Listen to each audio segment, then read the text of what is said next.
Going back to the beginning a little bit, if there are scores of Tosafot, how many are Rashi's descendants?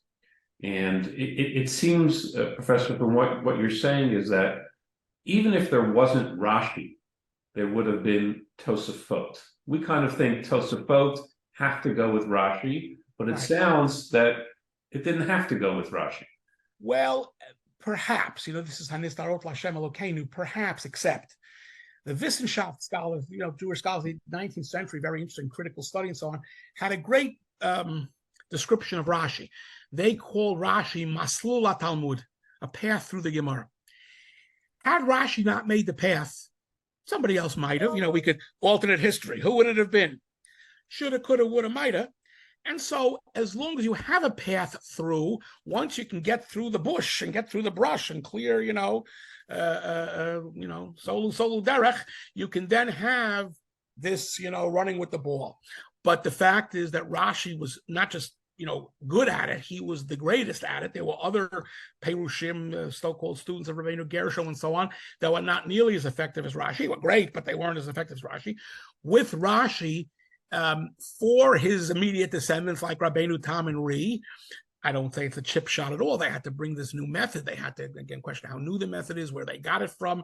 There might have been pieces earlier, some interesting questions about possible Christian influence. I don't mean religious influence, but intellectual influence and so on.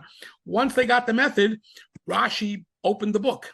So I can't tell you that without Rashi, there wouldn't have been Tosafot, but it probably would have taken a lot longer, and it might not have been as finely done as it was done because, jumping off of Rashi, which is why the Tosafot check Rashi's tzitzis too, because he becomes almost part of the Talmud. So that partnership is what gives them the ignition. Yes. As far as who's related, smaller Jewish communities, everybody's related. It's like, there are people like that related to everybody. However, and there are Yudas Sirleon, who I mentioned, who dies in 1224, is a familial relation of Rashi. Plenty who are, plenty who aren't, But again, it's the old story. Balatosot one, his sister marries his buddy, his chavruta, So there's a certain amount of familial. There's a certain amount of intellectual aristocracy, but not in a stark way. There were plenty of Balei Tosafot who aren't related to anybody except the people they're related to.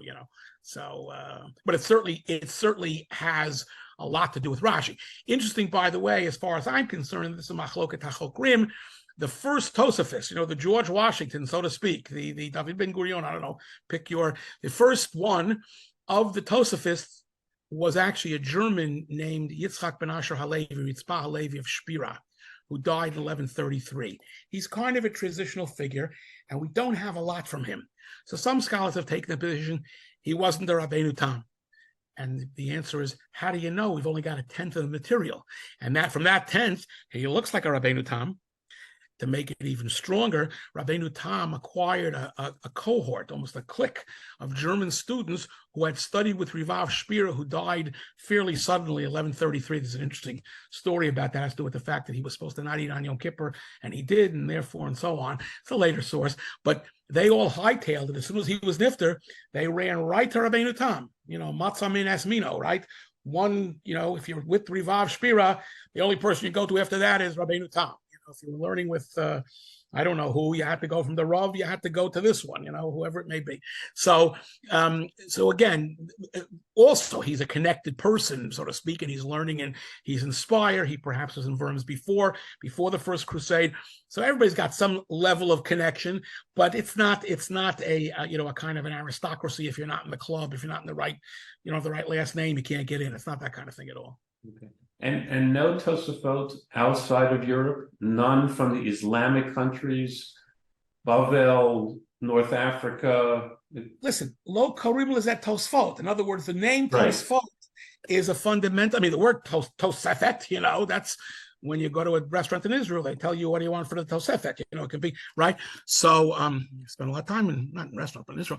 Not a big restaurant man, but it's the nomenclature. There are Tosafot. We do have a very interesting Italian Baal HaTosafot named Rabbi Yeshaya de Trani, who dies around 1230 CE. and probably studied in the Rhineland before that, where he learned some of Rabbeinu Tam's Torah from Rabbeinu Tam's students who went back to the Rhineland. He calls Rashi, interestingly, Hamoreh, the Rebbe, because he's from Italy. So if you're from northern France, right, you can talk about the Kuntrus. They had notebooks. They had, texts of Rashi that, again, his family, his closest students had these texts. They'll talk about, sometimes French Tosafot will talk about Rabbeinu Shlomo. They don't talk about Rashi too much. There are very few German Tosafot printed in the Shas. One of the best example in our printed Shas is Masachet Sota, where they keep quoting Perish Rashi. Now, not that other Tosafot never do that, but again, if you think about it, it's either the Kuntras or who's Rashi. I mean, that name, that acronym is a little bit late in coming. The Germans are not as close to Rashi. They're very close in learning, but they're not coming from the same Ursprung. So they talk about Pirush Rashi.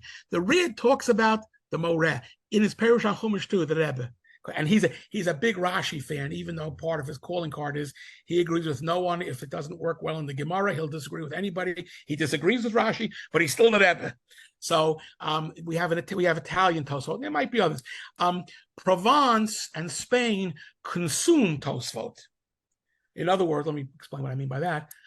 Ramban. Anybody who knows Chedusha Ramban knows that Ramban quotes Chachmei Tzarfat every 4 lines, every 4 pieces, every 2 pieces, every 1 piece. As much as Ramban is Sfaradi Tahor, and he's working with the Rambam, and he's working with the Gaonim, in his Chidush Man Shas, he quotes a considerable amount, to put it mildly, of Tosafot. Doesn't always agree with them in halach, in fact, often disagrees, but their analysis is at the root of also his conceptual system, which is beyond Tosafot in terms of the conceptualization. That's a whole different discussion. Quotes a ton of Tosafot, a ton. And from there to his student, the Rashba, and from there to his student, who quotes even more, because he's got new stuff coming in, the Ritva, and so on. So these Chachmei Sfarad, the Chidushei, I'm going to say this very carefully, nobody should get upset. Chidushei Ramban, Rashba, Ritva would be half of what they are without Tosafot. And that's not amount.